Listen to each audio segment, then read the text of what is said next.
எல்லாரும் சங்கீதம் 1ஆம் சங்கீதத்திற்கு உங்கள் வேதத்தை திருப்பிக் கொள்ளுங்கள். அற்புதமான ஒரு சங்கீதம். ஆண்டவருடைய பிள்ளைகள் வாழ்க்கையிலே ஆண்டவர் எவைகளை எல்லாம் செய்ய விரும்புகிறார் என்பதை குறித்து தெளிவாக சொல்லுகிற ஒரு சங்கீதம். சில வசனங்களை நான் உங்களுக்காக வாசிக்க விரும்புகிறேன். மைக் இருந்தால் தயவு செய்து மைக்கில் சங்கீதம் 1 3 வரைக்கும் வாசிக்க விரும்புகிறேன். நடவாமலும் பாவிகளுடைய வழியில் நில்லாமலும் பரியாசக்காரர் உட்காரும் இடத்தில் உட்காராமலும் கர்த்தருடைய வேதத்தில் பிரியமாயிருந்து இரவும் பகலும் அவருடைய வேதத்தில் தியானமாய் இருக்கிற மனுஷன் பாக்கியவான். 3 வரைக்கும். அவன் நீர்க்கால்களின் ஓரமாய் நடப்பட்டு தன் காலத்தில் தன் கனியை தந்து இலை உதிராய் இருக்கிற மரத்தை போல் இருப்பான்.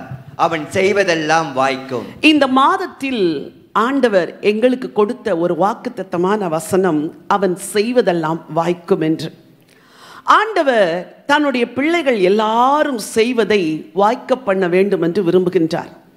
ஆனால் அதற்கு முன்பதாக ஒரு அற்புதமான காரியத்தை தேவன் எதிர்பார்க்கிறார். வசனம் சொல்லுகிறது, கர்த்தருடைய வேதத்தில் பிரியமாயிருந்து இரவும் பகலும் அவருடைய வேதத்தில் தியானமாயிருக்கிற மனுஷன் பாக்கியவான். இந்த நாட்கள் அக்கினி முகாம். ஒருவேளை ஒரு வல்லமையான பிரசங்கத்தை நான் உங்களுக்கு செய்வதற்கு எனக்கு முடியும். ஆனால் தேவன் எதை உங்களுக்கு சொல்ல சொன்னாரோ அதை சொல்வதற்காகத்தான் நான் இங்கே நிற்கிறேன். இந்த வசனம் தெளிவாய் சொல்கிறது, கர்த்தருடைய வேதத்தில் பிரியமாயிருந்து இரவும் பகலும் அவருடைய வேதத்தில் தியானமாயிருக்கிற மனுஷன் பாக்கியவான். இந்த திருச்சபையினிடத்தில் ஆண்டவர் எதிர்பார்க்கிற மிக முக்கியமான ஒரு காரியம், ஆண்டவருடைய வேதத்தில் நீங்கள் பிரியமாயிருந்து இரவும் பகலும் அதில் தியானமாய் இருக்கும் பொழுது வசனம் சொல்லுகிறது உங்கள் வாழ்க்கை எப்படி மாறும் என்று. அவன் நீர்க்கால்களின் ஓரமாய் நடப்பட்டு தன் காலத்தில் தன் கனியை தந்து இலை உதிராதிருக்கிற மரத்தை போல் இருப்பான். அவன் செய்வதெல்லாம் வாய்க்கும். ஹல்லேலூயா. ஆண்டவர் தன்னுடைய பிள்ளைகளின் வாழ்க்கையிலே ஒரு பெரிய டிரான்ஸ்ஃபர்மேஷனை தர விரும்புகிறார். பல வேளைகளில் நாம் செய்திகளை கேட்கிறோம், அந்த நேரத்தில் அதை உள்வாங்குகிறோம், அதன் பிறகு அந்த செய்தியை மறந்தே போகிறோம்.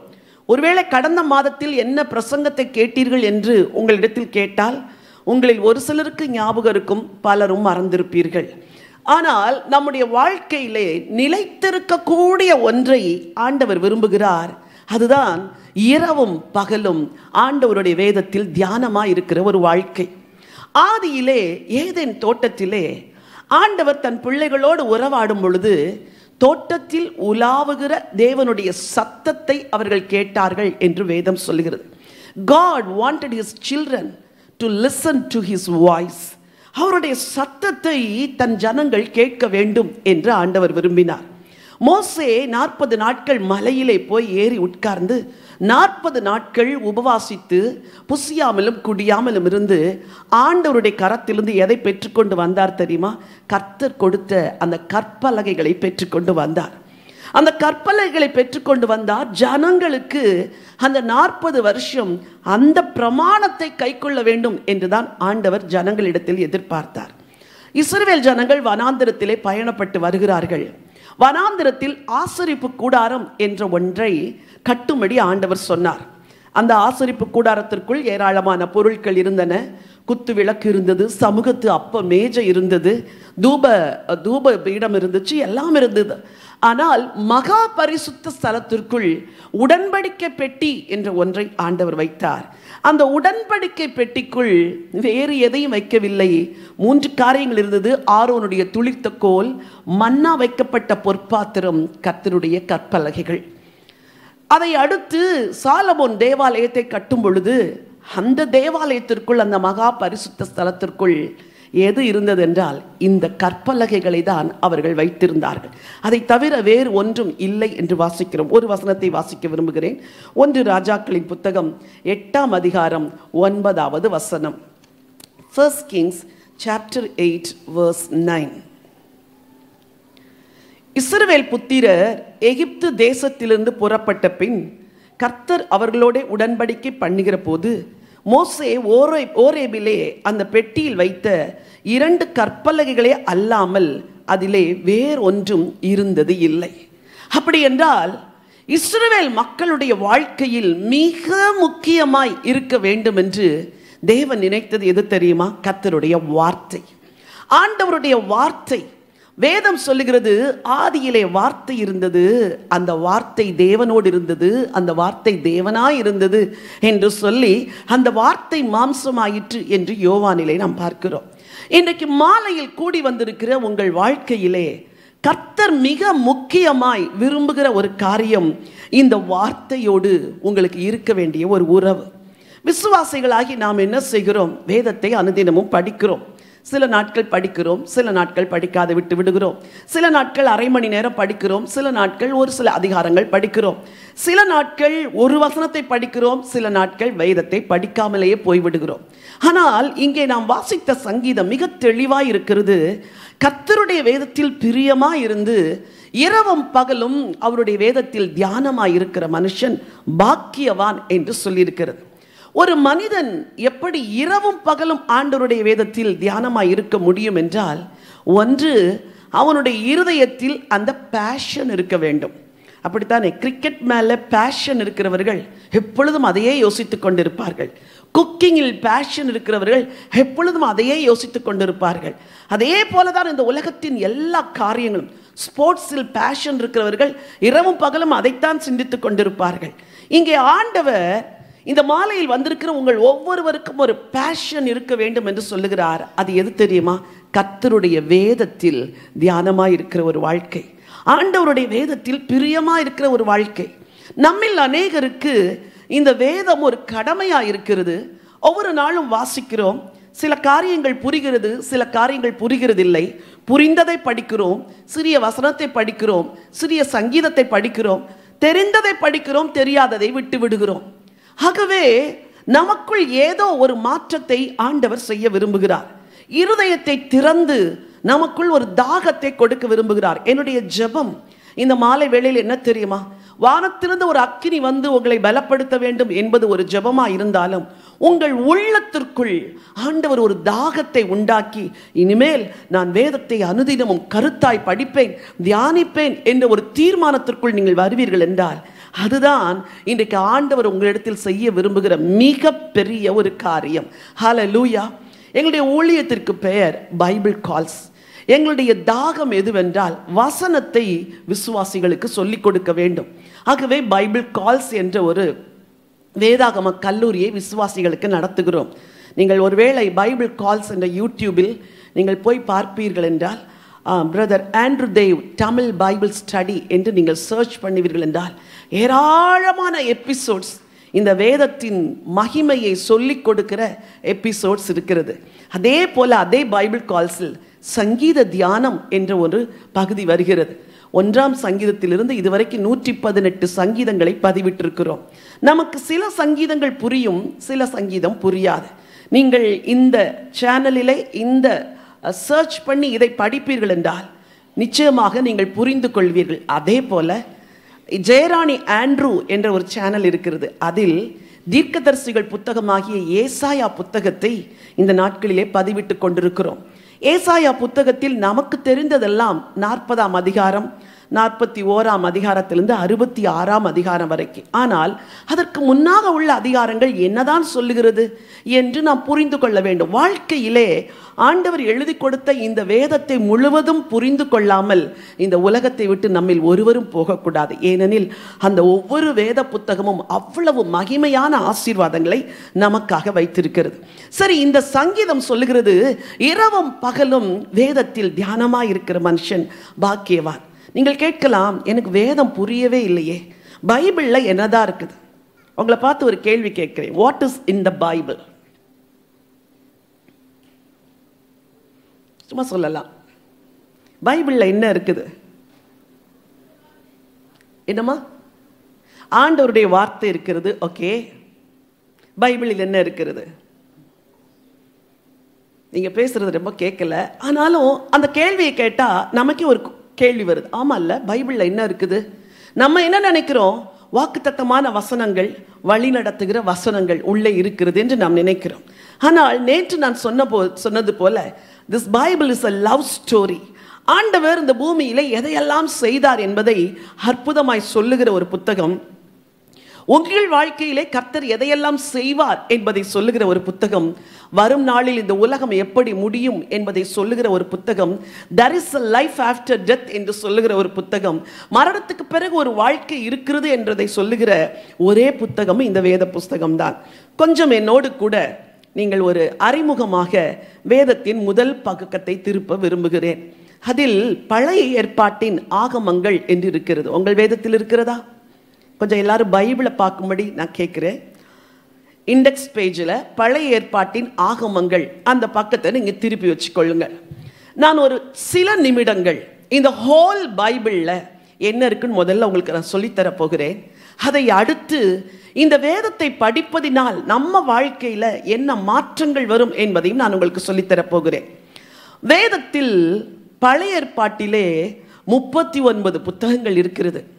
புதிய ஏற்பாட்டிலே 27 புத்தகங்கள் இருக்கிறது. இந்த பழைய ஏற்பாட்டின் 39 புத்தகங்களும் ஆண்டவர் பிதாவாகிய தேவன் நேரடியாக தன் மக்களோடு கூட பேசி அவர்களுக்கு சொன்ன காரியங்கள், அவர்கள் வாழ்க்கையில் நடந்த காரியங்கள், தீர்க்கதரிசிகள் சொன்ன காரியங்கள், இவைகள் எல்லாம் இந்த 39 புத்தகத்தில் இருக்கிறது. ஆதியாகம புத்தகம் என்பது 4 மிக முக்கியமான காரியங்களை உள்ளடக்கி இருக்கிறது. நன்றாய் கவனியுங்கள். கிரியேஷன். ஆதியாகம புத்தகத்தில் ஆண்டவர் உலகத்தை எப்படி சிருஷ்டித்தார் என்று எழுதியிருக்கிறது. Fall of human mankind. மனிதர்கள் எப்படி விழுந்து போனாங்க, ஆதாம் ஏவாள் எப்படி பாவம் செஞ்சாங்க என்பதை சொல்லுகிறது. அதை அடுத்து இந்த உலகத்தில் எப்படி வெள்ளம் வந்தது என்பதை சொல்லுகிறது. அந்த வெள்ளத்திற்கு பிறகு ஒரு குடும்பம் எப்படி காக்கப்பட்டது என்பதை சொல்லுகிறது. இது ஆதியாகமத்தின் முதல் பகுதி. அதன் 2வது பகுதி 4 மிக முக்கியமான நபர்களை சொல்லுகிறது. நீங்கள் என்னை நல்லா ஃபாலோ பண்ணணும்னு விரும்புகிறேன். ஆபிரகாம், ஈசாக்கு, யாக்கோபு, யோசேப்பு என்று 4 தேவ மனிதர்களை பற்றிய சரித்திரத்தை சொல்ற புஸ்தகம்தான் ஆதியாகம புஸ்தகம். ஆண்டவர் உலகத்தை படைத்தார். எத்தனையோ லட்சக்கணக்கான மக்கள் வாழ்ந்தார்கள். ஆனால் அந்த லட்சங்களிலே ஒரு மனுஷன் விசுவாசத்தோடு கர்த்தரை பின்பற்றி வந்தார். அந்த ஒரு மனுஷனுக்கு ஆண்டவர் வாக்கு பண்ணினார், நான் உன்னை ஆசீர்வதிப்பேன், நீ ஆசீர்வாதமாய் இருப்பாய் என்று. அந்த ஒரு மனிதனிலிருந்து பிறந்த சந்ததி தான் விசுவாச சந்ததி. இந்த விசுவாச சந்ததியாகிய ஆபிரகாம், ஈசாக்கு, யாக்கோபு, யோசேப்பு, இந்த 4 பேரை குறித்து சொல்லுகிற புத்தகம் தான் ஆதியாகம புஸ்தகம். அவர்கள் ஒரு மனிதனாய் அழைக்கப்பட்டார். பிள்ளை இல்லாதிருக்கும் பொழுது ஆண்டவர் அவருக்கு பிள்ளையை கொடுத்தார். நீ ஒரு தேசமாய் மாறுவாய் என்று சொன்னார். ஆதியாகமம் 50வது அதிகாரம் வரும் பொழுது அவர்கள் ஒரு பெரிய தேசமாய் மாறிவிட்டார்கள். ஆண்டவர் அவர்களுக்கு சொன்னார், உங்களுக்கு ஒரு கானான் தேசத்தை தருவேன் என்று சொன்னார். அந்த தேசத்திற்கு நேராக இந்த மக்கள் புறப்பட்ட பயணத்தை குறித்து சொல்லுகிற புத்தகம் தான் யாத்திராகம புத்தகம். யாத்திராகம புத்தகம் முழுவதை படிப்பீர்கள் என்றால் அந்த வனாந்திரத்தில் எப்படி பயணம் செய்தார்கள், என்ன கஷ்டமெல்லாம் அடைந்தார்கள், எப்படி மேகஸ்தம்பமும் அக்கினி ஸ்தம்பமும் அவர்களை வழிநடத்தியது என்று சொல்லுகிற புத்தகம் தான் யாத்திராகம புஸ்தகம். அதை அடுத்து இருக்கிற லேவியராகம புத்தகம் ஆண்டவர் அவர்களுக்கு கொடுத்த சட்டங்களை குறித்து சொல்லுகிற புஸ்தகம். அவர்கள் ஒரு ஆவிக்குரிய தேசமாய் இருந்ததினாலே ஆண்டவர் சில ஆவிக்குரிய சட்டங்களை கொடுத்தார். மோசேயின் மூலமாய் கொடுத்தார். அந்த சட்டங்கள் எழுதப்பட்ட புஸ்தகம் தான் லேவியராகம புஸ்தகம். அதோடு கூட ஆண்டவரை பிரியப்படுத்த எப்படி பலி செலுத்த வேண்டும், எப்படி காணிக்கை செலுத்த வேண்டும், எப்படி தேசத்தின் சில காரியங்களை செய்ய வேண்டும் என்ற சட்டங்களை சொல்லுகிற புத்தகம் தான் லேவியராகம புஸ்தகம். அதை அடுத்து வருகிற எண்ணாகம புஸ்தகம். இந்த வனாந்திர பயணத்திலே பெருகினார்களே, அவர்களை எண்ணச் சொன்னார் ஆண்டவர். கோத்திரம் கோத்திரமாய் எண்ணினார்கள். அதோடு கூட இந்த இஸ்ரவேலர் வனாந்திரத்தில் எப்படியெல்லாம் முறுமுறுத்தார்கள், தண்ணிக்கு எப்படி முறுமுறுத்தார்கள், ஆகாரத்துக்கு எப்படி முறுமுறுத்தார்கள் என்பதை சொல்லுகிற புத்தகம் தான் எண்ணாகம புத்தகம். அதை அடுத்து ஒரு புஸ்தகம் இருக்கிறது, உபாகம புஸ்தகம். இப்பொழுது கானான் தேசத்தின் எல்லை அருகே வந்து விட்டார்கள். மோசே மரிக்கப் போகிறார். மரிப்பதற்கு முன்பதாக செகண்ட் ஜெனரேஷனை அழைத்து அவர்களை பார்த்து, நீங்கள் இந்த வனாந்தரத்தில் பிறந்தவர்கள், கர்த்தர் செய்த அற்புதங்கள் எல்லாம் உங்களுக்கு தெரியாது, எகிப்திலே செய்த அற்புதங்கள் தெரியாது. நான் இப்பொழுது அவைகளை உங்களுக்கு சொல்லுகிறேன், கேளுங்கள். இனிமேல் நீங்கள் சுதந்திரிக்க போகிற கானான் தேசத்திலே நீங்கள் போய் சேரும் பொழுது இதையெல்லாம் செய்ய வேண்டும், இதையெல்லாம் செய்யக்கூடாது என்று அவர்களுக்கு மோசே கொடுத்த பிரசங்கத்தை சொல்லுகிற புத்தகம்தான் உபாகம புஸ்தகம். இந்த 5 புஸ்தகங்களுக்கும் பெயர் தோரா என்பது பெயர். சரி, இந்த உபாகம புத்தகத்திலே மோசே மரித்து போகிறார். அடுத்து ஒரு தலைவன் எழும்புகிறார். அவர் பெயர் யோசுவா. இந்த யோசுவா ஜனங்களை கானானுக்குள் நடத்தி செல்கிறார். அந்த கானானின் ராஜாக்களை ஜெயிக்கிறார்கள், தேசத்தை சுதந்தரிக்கிறார்கள், தேசத்தை பங்கிடுகிறார்கள். இதை சொல்லுகிற புஸ்தகம் தான் யோசுவாவின் புத்தகம். இந்த யோசுவா மரித்த பிறகு ஆண்டவர் 12 நியாயாதிபதிகளை எழுப்புகிறார். நீங்க உங்க பைபிள் இண்டெக்ஸ்ல பார்த்துட்டே வரலாம். இந்த 12 நியாயாதிபதிகளை எழுப்புகிறார்.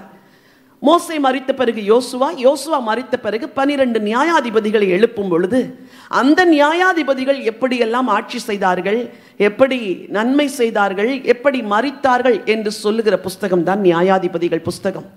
இந்த நியாயாதிபதிகளின் காலத்திலே ஒரு குடும்பத்தில் நடந்த நிகழ்வுகளை சொல்லுகிற புஸ்தகம் தான் ரூத்தின் புஸ்தகம். இந்த நியாயாதிபதிகளின் காலத்திலேயே ஒரு நியாயாதிபதி இருந்தார். அவர் பெயர் ஏலி. அவர் ஆசாரியனாயும் இருந்தார், நியாயாதிபதியாயும் இருந்தார். சாமுவேல் புத்தகம் துவங்கும் பொழுது ஏலியின் வாழ்க்கையோடு துவங்குகிறது. சாமுவேல் புத்தகத்திலே ஏலி, அன்னாள், சவுல், தாவீது, சாமுவேல் இவர்களை குறித்து சொல்லுகிற புஸ்தகம் தான் 1 சாமுவேல். இந்த ஏலியின் காலத்திற்கு பிறகு ஆண்டவர் சாமுவேலை தீர்க்கதரிசியாய் எழுப்புகிறார், ஆசாரியராய் எழுப்புகிறார், நியாயாதிபதியாயும் எழுப்புகிறார். இந்த சாமுவேல் மக்களை நடத்தின காலத்தில் மக்கள் எல்லாம் சொன்னார்கள், பக்கத்து ஊரிலே ராஜா இருக்கிறார், எங்களுக்கும் அப்படி ராஜா வேண்டும் என்று கேட்டார்கள். கொஞ்சம் என்னை ஃபாலோ பண்ணிக்கிட்டே வரும்படி உங்களை அன்பாய் கேட்கிறேன். ஆண்டவருக்கு அது விருப்பம் இல்லை. ஆனாலும் அவர்கள் கேட்டதினால் ஒரு ராஜாவை கொடுத்தார். அந்த ராஜாவின் பெயர் தான் சவுல். சவுல் 40 வருஷம் ஆட்சி செய்தார். சவுலை அடுத்து தாவீது 40 வருஷம் ஆட்சி செய்தார். தாவீதை அடுத்து சாலமோன் 40 வருஷம் ஆட்சி செய்தார். ஆகவே இந்த 1 சாமுவேல் 2 சாமுவேல் இந்த 2 புத்தகங்களும் சாமுவேலை குறித்தும் சவுலை குறித்தும் தாவீதை குறித்தும் சொல்லுகிற புஸ்தகம். இவர்கள் எப்படியெல்லாம் வாழ்ந்தார்கள், எப்படியெல்லாம் ஆட்சி செய்தார்கள், இதுதான் 1 சாமுவேல் 2 சாமுவேல். இந்த சவுலுக்கு பிறகு, தாவீதுக்கு பிறகு, சாலமோனுக்கு பிறகு அந்த இஸ்ரவேல் தேசம் 2ஆய் பிளவுபட்டு போயிற்று. ஏன் தெரியுமா?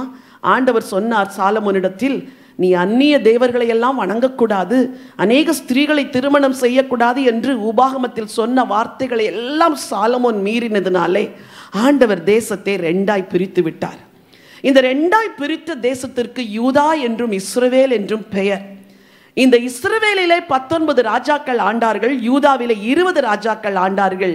இந்த ராஜாக்கள் எப்படியெல்லாம் ஆட்சி செய்தார்கள், எப்படி நல்லவர்களாயிருந்தார்கள், எப்படி கடவுளை பின்பற்றினார்கள் என்று இந்த ராஜாக்களை குறித்து சொல்லுகிற புஸ்தகம்தான் 1 ராஜாக்கள் 2 ராஜாக்கள். இந்த ராஜாக்களில் சிலர் நல்லவர்களாயிருந்தார்கள், சிலர் பொல்லாதவர்களாயிருந்தார்கள். ஆண்டவர் சொன்னார், மற்ற தெய்வங்களை வணங்கக்கூடாது என்று. இவர்கள் வணங்கினபடினால் இவர்களை சிறையிருப்புக்கு ஆண்டவர் அனுப்பிவிட்டார். 2 ராஜாக்கள் 17 இஸ்ரவேலை அனுப்பினார். 2 ராஜாக்கள் கடைசி அதிகாரத்தில் யூதாவையும் சிறையிருப்புக்கு அனுப்பிவிட்டார். சிறைக்கு போன இஸ்ரவேலர் திரும்பி வரவில்லை. ஆனால் யூதா மக்கள் பாபிலோனுக்கு போனார்கள். சொன்னார், 70 வருஷம் கழித்து நீங்கள் திரும்ப வருவீர்கள் என்று. இந்த சரித்திரத்தோடு முடிகிற புஸ்தகம்தான் ராஜாக்களின் புத்தகம். ராஜாக்கள் புத்தகத்தை தொடர்ந்து வருகிற புஸ்தகம் நாளாகம புத்தகம். இந்த நாளாகம புஸ்தகம் 1, 2 நாளாகமும் இதே ராஜாக்களின் வாழ்க்கையை தான் சொல்லுகிறது. ஆனால் சிறையிருப்பிலிருந்து அவர்கள் திரும்பி வந்த பிறகு மக்கள் எல்லாம் உணர்வடைந்து வாழ்க்கை மாற்றப்பட்டு ஆண்டவரை சேவிக்க ஆரம்பித்ததினாலே இந்த நாளாகம புஸ்தகத்தில் மக்கள் வாழ்க்கையிலே ராஜாக்கள் வாழ்க்கையில் உள்ள நல்ல செய்தி மட்டும் சொல்லியிருக்கோம். ராஜாக்கள்ல வர அதே செய்தி நாளாகமத்தில் வரும். அங்க கெட்ட செய்தி எல்லாம் இருக்கும், இங்க நல்ல செய்தி இருக்கும். இதை சொல்லுகிற புஸ்தகம் தான் நாளாகம புஸ்தகம். சிறைக்கு போனார்களே, அந்த சிறையிருப்பிலே சில தலைவர்களை எழுப்பினார் ஆண்டவர். எஸ்ரா, நெகேமியா என்பவர்கள். இவர்கள் ஜனங்களை அழைத்து கொண்டு இஸ்ரவேல் தேசத்துக்கு திரும்ப வருகிறார்கள். இடிந்து கிடந்த ஆலயத்தை பார்க்கிறார்கள், அலங்கத்தை பார்க்கிறார்கள். நெகேமியா அலங்கத்தை கட்டுகிறார். எஸ்ரா மக்களுடைய ஆவிக்குரிய வாழ்க்கையை கட்டுகிறார். இதை சொல்லுகிற புஸ்தகம்தான் எஸ்ரா, நெகேமியா இந்த புஸ்தகம். இதே சிறையிருப்பில் பாபிலோனில் நடந்த ஒரு சரித்திரத்தை சொல்லுகிற புஸ்தகம்தான் எஸ்தரின் புத்தகம்.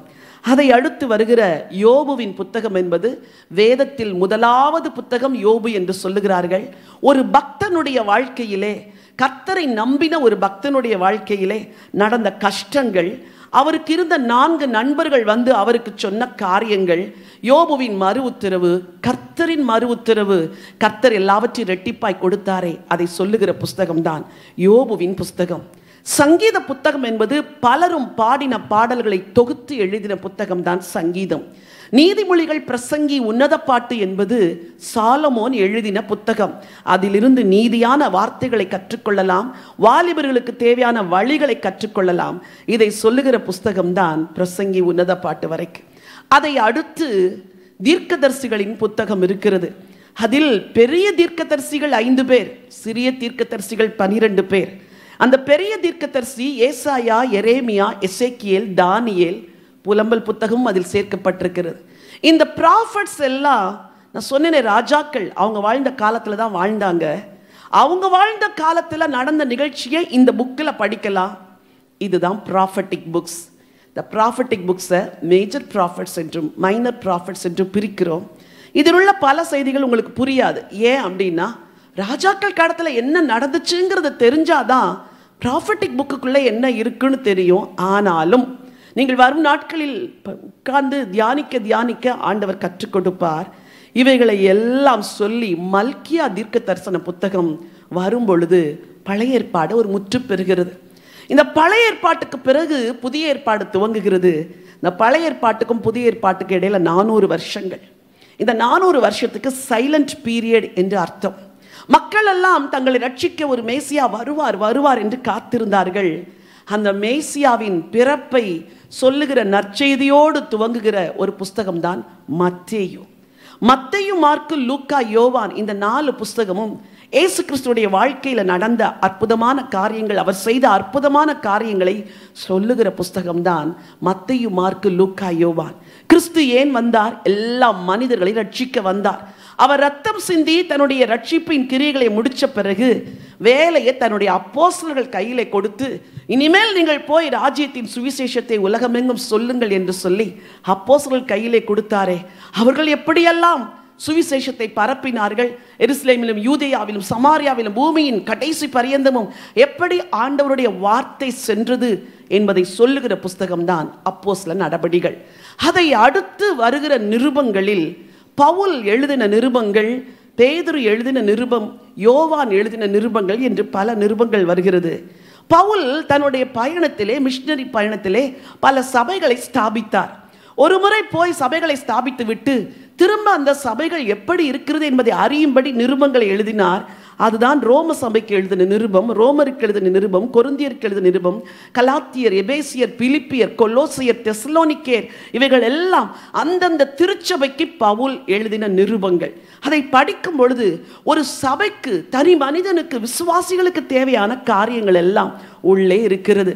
யோவான் நிருபத்தை எழுதினார், பேதுரு நிருபத்தை எழுதினார், யூதா என்ற ஒரு நிருபமும் இருக்கிறது. கடைசியாக ஒரு புஸ்தகம் இருக்கிறது, வெளிப்படுத்தின விசேஷம். இந்த வெளிப்படுத்தின விசேஷம் கடைசி நாட்களில் என்ன நடக்க போகிறது என்பதை சொல்லுகிற புத்தகம்தான் வெளிப்படுத்தின விசேஷம். வெளிப்படுத்தின விசேஷம் முடியும் பொழுது ஆமேன் கர்த்தராகிய இயேசுவே வாரும் என்று சொல்லி ஒரு ஆண்டவருடைய வருகையை எதிர்பார்க்கிற எதிர்பார்ப்போடு முடிகிறது. இதுதான் வேதத்தை குறித்த ஒரு சிறிய சுருக்கமான முன்னுரை உங்களுக்கு.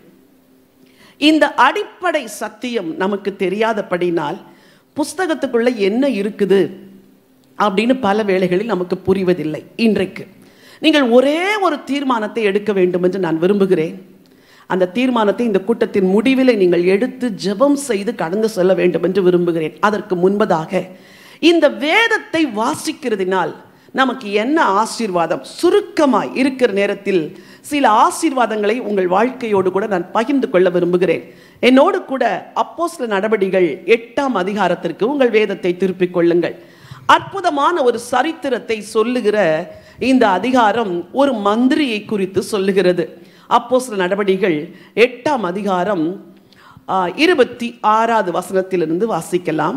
பின்பு கர்த்தருடைய தூதன் பிலிப்பை நோக்கி, நீ எழுந்து தெற்கு மூலமாய் எருசலேமிலிருந்து காசா பட்டணத்துக்கு போகிற வடாந்திர மார்க்கமாய் போ என்றான். அந்தப்படி அவன் எழுந்து போனான். அப்பொழுது எத்தியோப்பியருடைய ராஜஸ்திரியாக கந்தாகே என்பவளுக்கு மந்திரியும் அவளுடைய பொக்கிஷம் எல்லாவற்றிற்கும் தலைவனுமாயிருந்த எத்தியோப்பியனாகிய ஒருவன் பணிந்து கொள்ளும்படி எருசலேமுக்கு வந்திருந்து ஊருக்கு திரும்பி போகும்போது தன் ரதத்தில் உட்கார்ந்து ஏசாயா தீர்க்கதரிசியின் ஆகமத்தை வாசித்துக் கொண்டிருந்தார். சரி, ஒரு எத்தியோப்பிய ஒரு மந்திரி, கந்தாகே என்பவளுக்கு மந்திரியானவன் எப்படியோ ஆண்டவரை அறிந்து கொண்டு இந்த ஜீவனுள்ள தேவனை தொழுது கொள்ள வேண்டும் என்று எருசலேமுக்கு வருகிறான். அவர் எவ்வளோ ஒரு தாகமுள்ள மனிதனாய் இருந்தால் ஆண்டவரை தொழுதுவிட்டு திரும்ப செல்லும் பொழுது ஏசாயா தீர்க்க தரிசன புத்தகத்தை வாசித்துக் கொண்டு போகிறார். இவர் ஒரு ஃபைனான்ஸ் மினிஸ்டர். திரும்பி போகும் பொழுது என்ன எடுத்துட்டு போய் இருந்திருக்கணும், தன் கையில் எல்லா தேசத்தின் எல்லா டாக்குமெண்ட்ஸ் எல்லாம் கையில் வச்சுட்டு ஃபைனான்ஸுடைய கணக்கு பார்த்துட்டு தான் போயிருக்கணும். ஆனால் அவருக்குள் இருந்த தாகம் அவருடைய பயணத்தின் போது ஏசாயா தீர்க்கதரிசியின் புஸ்தகத்தை படித்து கொண்டிருக்கிறார். இங்கே ஒரு ஊழியன் இருக்கிறார், அவருக்கு பெயர் பிலிப்பு. ஆண்டவர் ஒரு பெரிய சித்தம் வைத்தார். இந்த கந்தாகே என்பவளின் மந்திரிக்கு எப்படியாவது ரட்சிப்பை சொல்ல வேண்டும் என்று தீர்மானித்து பிலிப்பை அழைக்கிறார். பிலிப்பு, நீ காசா மார்க்கமாய் போ என்று சொல்லி அவனை சொன்னவுடன் ஆவியானவர் சொல்லுகிறார் 29, ஆவியானவர் நீ போய் அந்த ரதத்துடனே சேர்ந்து கொள் என்று பிலிப்புடனே சொன்னார். ஏன் பிலிப்பை அழைத்தார்? பிலிப்புக்கு வேதம் நன்றாய் தெரியும். பிலிப்பு வேதத்தை நன்றாய் அறிந்திருந்தவர். நீங்கள் ஆண்டவருடைய வேதத்தை அறிந்தால்தான் நீங்கள் மற்றவர்களுக்கு அந்த வேதத்தை எடுத்து சொல்லி அவர்களை ரட்சிப்புக்குள் நடத்த முடியும். இன்றைக்கு உங்களில் அநேக குடும்பங்களில் ஆத்துமாக்கள் ரட்சிக்கப்படவில்லை, கணவர் ரட்சிக்கப்படவில்லை, மனைவி ரட்சிக்கப்படவில்லை, பிள்ளைகள் ரட்சிக்கப்படவில்லை. காரணம் என்ன தெரியுமா? கர்த்தருடைய வேதத்தை அறிகிற வாய்ப்புகள் அவர்களுக்கு கொடுக்கப்படவில்லை. அதை அறிந்து கொண்டால் அவர்கள் கட்டாயம் ரட்சிப்பிற்குள் வருவார்கள். ஆகவே நான் என்ன செய்வேன், ஆதி நாட்களிலே இதை போன்ற ஆவிக்குரிய புஸ்தகங்களை வாங்கி எங்கள் வீட்டில் ஹாலில் அங்கங்கே போடுவேன். ஆவிக்குரிய புஸ்தகத்தை வாங்கி அங்கே அந்த ஒரு கபோர்டில் ஒன்று வச்சுருப்பேன், டீ ஸ்டூலில் ஒன்று வச்சுருப்பேன், எங்கேயோ ஒவ்வொரு இடத்துலையும் வச்சு வீட்டில் வசனமாய் மாட்டி வைத்திருப்பேன். மாட்டிட்டு ஜெபம் பண்ணுவேன், ஆண்டவரே ஏதாவது ஒரு வசனம் எங்கள் அப்பாவை தொடட்டும், ஏதாவது ஒரு வசனம் எங்கள் அம்மாவை தொடட்டும், ஏதாவது ஒரு வசனம் என் சகோதரியை தொடட்டும் என்று ஜெபித்து கொண்டே இருந்தேன். நிச்சயமாய் சொல்லுகிறேன், நீங்கள் வசனத்தை விதைக்கும் பொழுது வசனம் வாழ்க்கையை மாற்றும். ஹல்லேலூயா. வேறு எதுவும் மாற்றாது. ஜெபிக்கலாம், ஜெபம் ஒரு பகுதி. அதே நேரத்தில் நீங்கள் யாரை கிறிஸ்துவுக்குள் நடத்த வேண்டும் என்று விரும்புகிறீர்களோ அவர்கள் வாழ்க்கையில் ஆண்டவருடைய வசனத்தை விதைக்கும் பொழுதுதான் அந்த வசனம் வாழ்க்கையிலே மாற்றத்தை கொண்டு வரும். பிலிப்பு வேதத்தை அறிந்தவன். ஆண்டவர் அழைக்கிறார், நீ போ அந்த ரதத்துடனே சேர்ந்து கொள் என்று சொல்லுகிறார். பிலிப்பு போய் சேர்ந்து கொண்டு அவர் ரதத்திலே ஏறும்படி கூப்பிடுகிறார். எவ்வளவு ஒரு தாழ்மை உள்ள மந்திரி பாருங்கள். இவன் யார், இவனை என் ரதத்தில் ஏற்ற என்றெல்லாம் அவர் நினைக்கவில்லை. 2 பேரும் பயணிக்கும் பொழுது இவர் கேட்கிறார், நீ வாசிக்கிற வேத பகுதி உனக்கு தெரியுமா? அவன் சொல்லுகிறான், ஒருவர் எனக்கு விளக்காவிட்டால் எனக்கு எப்படி தெரியும்? இன்னைக்கு நாமும் இந்த நிலைமையில் தான் இருக்கிறோம். பல வசனங்கள் நமக்கு புரிவதில்லை, வசனத்தின் பின்னணி புரிவதில்லை. யாருக்கு சொல்லப்பட்டது, எந்த சூழ்நிலையில் சொல்லப்பட்டது என்று தெரியவில்லை. நான் கூட ஒரு காலத்தில் அப்படிதான் இருந்தேன். எசேக்கியேல் புஸ்தகம் எனக்கு பிடிக்கவே பிடிக்காது. ஏன்னா ஆண்டவர் ரொம்ப திட்டுவார், உனக்கு அது வரும், உனக்கு இது வரும் என்று. அதை படித்தா பேஜெல்லாம் தள்ளிட்டே போயிட்டு ஆசீர்வாதமாக ஒரு அதிகாரம் இருக்காதா? எசேக்கியேல் 47 வாசிப்பேன், 37 வாசிப்பேன். இப்படி தான் பிடிக்கும். ஏசாயால 39 சாப்டர் பிடிக்காது. 40வது அதிகாரம் என் ஜனத்தை ஆற்றுங்கள் தேற்றுங்கள்னா அதுதான் எனக்கு ரொம்ப பிடிக்கும். ஆனால் அந்த 39 அதிகாரத்தில் என்ன இருக்கிறது என்பது பின்னாட்களில் நான் புரிந்து கொண்டேன். ஆண்டவருக்கு நான் நன்றி செலுத்துகிறேன். இந்த பிலிப்பு அவருக்கு போய் கர்த்தருடைய வசனத்தை சொல்லுகிறார். அவன் கேட்கிறான், இந்த ஏசாயா தீர்க்கதரிசியின் 53ஆம் அதிகாரத்தை படிக்கிறேன். இந்த தீர்க்கதரிசி யாரை குறித்து சொல்லுகிறார்? தன்னை குறித்தோ வேறு யாரை குறித்தோ என்று சந்தேகத்தை கேட்கிறான். பிலிப்பு அழகாய் விளக்குகிறார். இது தன்னை குறித்து சொல்லவில்லை, மேசியா என்ற ஒரு இரட்சகர் வருவார், அவர் வந்து தன்னுடைய ஜனங்களின் பாவங்களை நீக்குவார், மன்னிப்பார் என்று அந்த அதிகாரத்தை விளக்குகிறான். என்னோடு கூட ஏசாயா தீர்க்கதரிசன புத்தகம் 53ஆம் அதிகாரத்திற்கு உங்கள் வேதத்தை திருப்பிக் கொள்ளுங்கள்.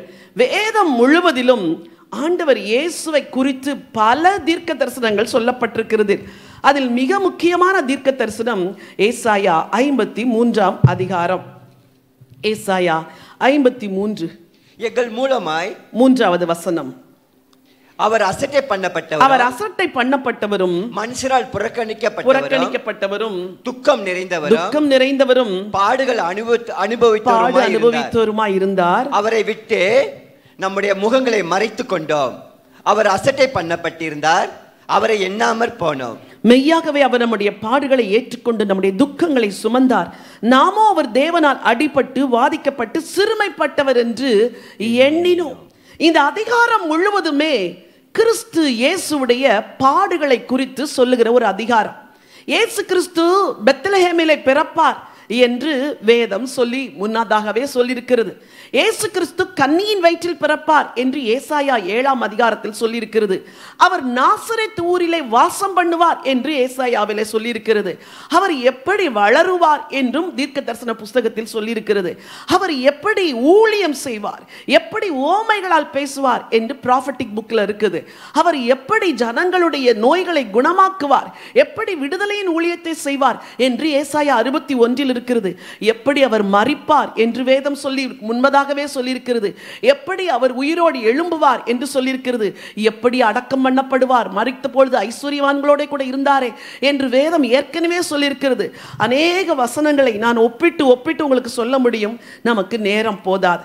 இந்த மந்திரி இந்த 53ஆம் அதிகாரத்தில் கிறிஸ்துவை பற்றிய செய்தியை அந்த பிலிப்பு இந்த 53ஆம் அதிகாரத்தில் கிறிஸ்துவை பற்றிய செய்தியை அந்த மந்திரிக்கு சுவிசேஷமாய் சொல்லுகிறான். என கண்பானவர்களே, இந்த உலகம் முழுவதும் ஆயத்தமாக்கப்பட்ட ஆத்துமாக்கள் ஏராளமாக இருக்கிறது. அவர்களுக்கு ஜீவனுள்ள தேவனுடைய வசனங்களை தெரிந்தவர்கள் அதை சொல்ல வேண்டிய விதத்தில் சரியாய் சொன்னால், நான் சொல்லுகிறேன், இந்த சபைக்கு ஒரு ஆராதனை பத்தாது, 5 ஆராதனைகளுக்கு நடக்க வாய்ப்பு இருக்கிறது. ஹல்லேலூயா. ஆண்டவர் உங்கள் எல்லாரையும் வசனம் அறிந்தவர்களாய் மாற்ற விரும்புகிறார். வாசிக்கலாம் அந்த 8ஆம் அதிகாரத்தில் 34 மந்திரி பிலிப்பை நோக்கி, தீர்க்கதரிசி யாரை குறித்து இதை சொல்லுகிறார்? தம்மை குறித்தோ வேறொருவரை குறித்தோ எனக்கு சொல்ல வேண்டும் என்று கேட்டுக்கொண்டான். இதற்கு பெயர் என்ன தெரியுமா? தாகம். இன்றைக்கு நீங்கள் கூட ஆண்டவரிடத்தில் கேட்க வேண்டும், ஆண்டவரே இந்த வசனம் எனக்கு புரியல, ஆண்டவரே எனக்கு வசனத்தை கற்றுத்தாங்க ஆண்டவரே. நான் படித்தது மருத்துவ கல்லூரி, ஆனால் எனக்கு வேதத்தை படிக்க மிகுந்த ஆசை இருந்தது. நான் பல நாட்கள் ஆண்டவரிடத்தில் ஜெபித்தேன், ஆண்டவரே எனக்கு வசனத்தை படிக்க சொல்லித்தாங்க ஆண்டவரே, பைபிள் நிறைய புரியல ஆண்டவரே என்று. நாங்கள் ஒரு வேதாகம கல்லூரியை துவங்கின பொழுது ஆரம்ப நாட்களில் சில ஆசிரியர்கள் பாடங்கள் எடுத்தார்கள். அவர்கள் பாடங்கள் எடுக்கும் பொழுது என் கண்கள் இப்படியே விரிந்து நோக்கி கொண்டே இருக்கும். ஆண்டவரே இவ்வளோலாம் இருக்குதா, நான் இத்தனை வருஷம் ஊழியம் செய்கிறேன், இத்தனை வருஷம் பிரசங்கம் பண்ணுறேன், ஆனால் எனக்கு இன்னும் நிறைய காரியங்கள் புரியலையேன்னு அப்பொழுதுதான் புரிந்து கொள்ள ஆரம்பித்தேன். அதன் பிறகு கர்த்தர் எல்லாவற்றையும் சொல்லிக் கொடுக்க ஆரம்பித்தார். இங்கே பிலிப்பு பேச துவங்கி 35 இந்த வேத வாக்கியத்தை முன்னிட்டு இயேசுவை குறித்து அவனுக்கு பிரசங்கித்தார். இன்னைக்கு உங்களை பார்த்து ஒரு கேள்வி கேட்கிறேன். ஆண்டவரை அறியாத ஒரு மனிதனுக்கு, ஒரு மனுஷிக்கு, அல்லது வாழ்க்கை உடைக்கப்பட்டு நொறுக்கப்பட்டு நம்பிக்கை இல்லாத ஒரு நபர் உங்களிடத்தில் வரும் பொழுது அவர்களுக்கு தெளிவாக நற்செய்தியை சொல்ல உங்களுக்கு தெரியுமா?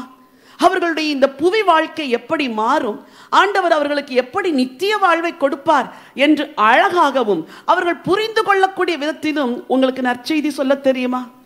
சபையிலே விசுவாசிகளாய் 20 ஆண்டுகள் இருக்கிறோம், 30 ஆண்டுகள் இருக்கிறோம். ஆனால் ஒரு மனிதன் நம்மிடத்தில் வரும் பொழுது அவனுக்கு நல்ல செய்தியை சொல்வதற்கு நமக்கு தெரியவில்லை. ஆண்டவர் சொல்லுகிறார், நீங்கள் நம்பிக்கையின் வார்த்தைகளை மக்களுக்கு கொடுக்க வேண்டும், அவர்களை உயிர்ப்பிக்கிற வார்த்தைகளை நீங்கள் பேச வேண்டும், ஆறுதலின் வார்த்தைகளை பேச வேண்டும், உணர்த்துகிற வார்த்தைகளை பேச வேண்டும், அவர்களுக்கு ஒரு நித்திய ஜீவன் உண்டு என்பதை தெரிந்து கொள்ள வேண்டும். இங்கே இந்த மந்திரி இடத்தில் பிலிப்பு அதை பேசினார். ஆண்டவர் வசனத்தின் மூலம் கிரியை செய்கிறவர். ஹல்லேலூயா சொல்லுங்க. ஆண்டவர் வசனத்தின் மூலம் கிரியை செய்கிற ஒரு தேவன். அங்க என்ன நடக்குது? இவ்விதமாய் அவர்கள் வழி நடந்து போகையில் தண்ணீர் உள்ள ஒரு இடத்திற்கு வந்தார்கள். அப்பொழுது மந்திரி, இதோ தண்ணீர் இருக்கிறதே, நான் ஞானஸ்தானம் பெறுவதற்கு தடை என்ன என்றார். நல்லா கவனிங்க, எங்கே துவங்கி எங்க முடிச்சிட்டாரு. சுவிசேஷத்தில் இயேசுவை குறித்த ரட்சிப்பு, அவருடைய பாடு, மரணம், நீ எப்படி அந்த கிறிஸ்துவை ஏற்றுக்கொள்ள வேண்டும், நீ எப்படி மனமாற வேண்டும், நீ எப்படி தண்ணீரில் மூழ்கி ஞானஸ்தானம் எடுக்க வேண்டும் என்று எல்லாத்தையும் கொஞ்ச நேரத்தில் பேசி முடிச்சிட்டார். வசனம் கிரியை செஞ்ச உடனே அவன் கேட்கிறான், ரதத்தை நிறுத்து. அதற்கு பிலிப்பு முந்தின வசனம், அப்பொழுது மந்திரி, இதோ தண்ணீர் இருக்கிறதே, நான் ஞானஸ்தானம் பெறுகிறதுக்கு தடை என்ன?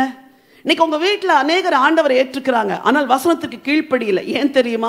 நீங்கள் இன்னும் வசனத்தை சொல்ல வேண்டிய விதத்தில் சொல்லலை. இங்க வசனம் சொல்ல வேண்டிய விதத்தில் சொல்லப்பட்டவுடன் அவன் உடனே கீழ்ப்படுகிறான், உடனே தண்ணீரில் மூழ்கி ஞானஸ்தானம் எடுக்கிறான், சந்தோஷமாய் தன்னுடைய ஊருக்கு திரும்பி செல்லுகிறான். வசனம் வாழ்க்கையை மாற்றக்கூடியது. ஹல்லேலூயா. வசனம் வாழ்க்கையை மாற்றும். நீங்க ஏன் ஒவ்வொரு நாளும் பைபிளை படிக்கணும்? வசனம் வாழ்க்கையை மாற்றக்கூடியது. ஒரு வாலிபன் ஒரு நாள் கேள்வி கேட்டான், பைபிளை என்ன ஆண்டி தினம் படிக்கணுமா?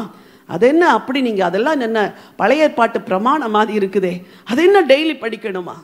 பைபிள் தான் ஜீவன். there is life in God's word. அந்த லைஃப் உங்களுக்குள்ள வரணும் ஒவ்வொரு நாளுன்னா you must read God's word. இரவும் பகலும் அதில் தியானமாக இருக்கிறவன் பாக்கியவான், அவன் செய்வதெல்லாம் வாய்க்கும் என்று சொன்னாரே. வசனம் உங்கள் வாழ்க்கையை மாற்றுவதற்கு இடம் கொடுங்கள். ஆகவே வசனத்தை ஒவ்வொரு நாளும் கருத்தாய் தியானிப்பதற்கு நீங்கள் இடம் கொடுக்க வேண்டும். இன்னைக்கு இந்த சர்ச்சில் உள்ள எல்லாரையும் பார்த்து சொல்றேன், every day morning and evening fix a time to read God's word. ஆண்டவருடைய வசனத்தை படிக்கிறதுக்கு ஒரு நேரத்தை முதலாவது ஒதுக்கணும். ரெண்டாவது சிஸ்டமேட்டிக்கா படிக்கணும். சங்கீதம் 1ன்னா அடுத்த நாள் சங்கீதம் 2, அடுத்த நாள் சங்கீதம் 3. ஒவ்வொரு விசுவாசியும் காலையிலே 3 வேத பகுதியை படிக்க வேண்டும். 1 பழைய ஏற்பாடு, 2வது சங்கீதம் அல்லது நீதிமொழி, 3வது ஒரு அதிகாரம் புதிய ஏற்பாட்டில் ஒரு அதிகாரம். அதே போல மாலையில் 1 அல்லது 2 அதிகாரங்களை படிக்க நீங்கள் உங்களை ஒப்பு கொடுப்பீர்கள் என்றால் கொஞ்ச நாள் ஆக ஆக ஆக உங்கள் வாழ்க்கையில் பெரிய மாற்றங்களை நீங்கள் பார்ப்பீர்கள். இன்றைக்கு நீங்கள் அந்த தீர்மானத்தை எடுக்கணும்னு ஆண்டவர் விரும்புகிறார். அதே போல வேதத்தை படிக்கும் பொழுது பக்கத்தில் ஒரு டைரி நீங்கள் வச்சுக்கணும். ஆண்டவர் என்ன பேசுகிறார் எழுதணும், என்ன வாக்குத்தத்தம் கொடுக்கிறார் எழுதணும். பைபிளை படிக்கும் போது 5 காரியங்களை மனதில் வைத்து நீங்க படிக்கணும். எத்தனை காரியங்கள்? அதுல 1 தேவனை குறித்து இந்த அதிகாரம் என்ன சொல்லுது, முதல்ல அதை அறிந்து கொள்ள வேண்டும். 2வது எனக்கு என்ன ஆலோசனையை ஆண்டவர் சொல்லுகிறார், ஆலோசனை என்ன சொல்லுகிறார் அதை தேட வேண்டும். 3வது எனக்கு என்ன எச்சரிப்பை சொல்லுகிறார் அல்லது வாக்குத்தத்தத்தை சொல்லுகிறார் அதை குறித்து நீங்கள் படிக்க வேண்டும். 4வது இன்றைக்கு நான் கீழ்ப்படிய வேண்டிய காரியம் எது, ஆண்டவர் எதில் என்னிடத்தில் கீழ்ப்படிதல் எதிர்பார்க்கிறார். 5வது இந்த அதிகாரத்தில் கிறிஸ்துவை குறித்து ஏதாவது சொல்லி இருக்கிறதா. இப்படித்தான் பைபிளை படிக்கணும். தேவனை குறித்து என்ன சொல்லுது, கிறிஸ்துவை குறித்து என்ன சொல்லுகிறது, எனக்கு கொடுக்கிற வாக்குத்தத்தம் என்ன, எனக்கு கொடுக்கிற எச்சரிப்பு என்ன, நான் கீழ்ப்படிய வேண்டிய காரியம் என்ன. இந்த கண்ணோட்டத்தோடு ஒவ்வொரு சாப்டரையும் படிச்சிங்கன்னா உங்கள் டைரியில் எழுதணும். இந்த தேதி போட்டு இன்றைக்கு ஆண்டவர் கொடுத்த வாக்குத்தத்தம் இது, இன்றைக்கு ஆண்டவர் கொடுத்த எச்சரிப்பு இது, இன்றைக்கு ஆண்டவர் கொடுத்த வழிநடத்துதல் இது, இன்றைக்கு தேவனை குறித்து நான் அறிந்து கொண்ட காரியம் இது. ஒரு நாள் ஒரு வேத பகுதியை படித்தேன், ஜெபத்தை கேட்கிறவரே அப்படின்னு இருந்துச்சு. அந்த சங்கீதத்தில் அதுக்கு மேல ஒரு வசனத்துல என் கண்டு போகவில்லை. ஜெபத்தை கேட்கிறவர், என் ஆண்டவர் ஜெபத்தை கேட்கிறவர். அவரை குறித்து பைபிள் சொல்லுது, அவர் ஜெபத்தை கேட்கிறவர். எனக்கு அவர் சொல்றாரு ஆறுதல், நான் உன் ஜெபத்தை கேட்கிறேன். 3வது எனக்கு அவர் சொல்லுகிற ஆலோசனை, நீ ஜெபம் பண்ணு. 4வது இயேசுவை குறித்து என்ன சொல்லுது, நீ இயேசுவின் நாமத்திலே ஜெபம் பண்ணு. 5வது ஆண்டவர் அந்த வார்த்தையின் மூலமா என்னை வழி நடத்த ஆரம்பித்தார். ஒரே ஒரு வசனம் தான், அந்த வசனத்துக்குள்ள அந்த 5 காரியம் இருக்குது. அவர் ஜெபத்தை கேட்கிறவர், இயேசுவின் நாமத்தில் நான் ஜெபம் பண்ண வேண்டும், என் ஜெபத்தை கேட்கிறார் என்பது எனக்கு கொடுக்கப்பட்ட வாக்குத்தத்தம், நான் ஜெபிக்க வேண்டும் என்பது தேவன் கொடுத்த ஆலோசனை, டைமை ஃபிக்ஸ் பண்ணி ப்ரேயர் பண்ணணுங்கிறது என்னுடைய கீழ்ப்படிதல். அப்போ ஒரே ஒரு வசனத்துக்குள்ள இந்த 5 காரியம் இருக்குதுன்னா ஒவ்வொரு நாளும் நீங்க பைபிளை படிக்கும்போது ஆண்டவர் எவ்வளவு பேசுவார் அல்ல. இன்னைக்கு நான் சொல்லுகிறேன், வேதம் வாழ்க்கையை மாற்றும்.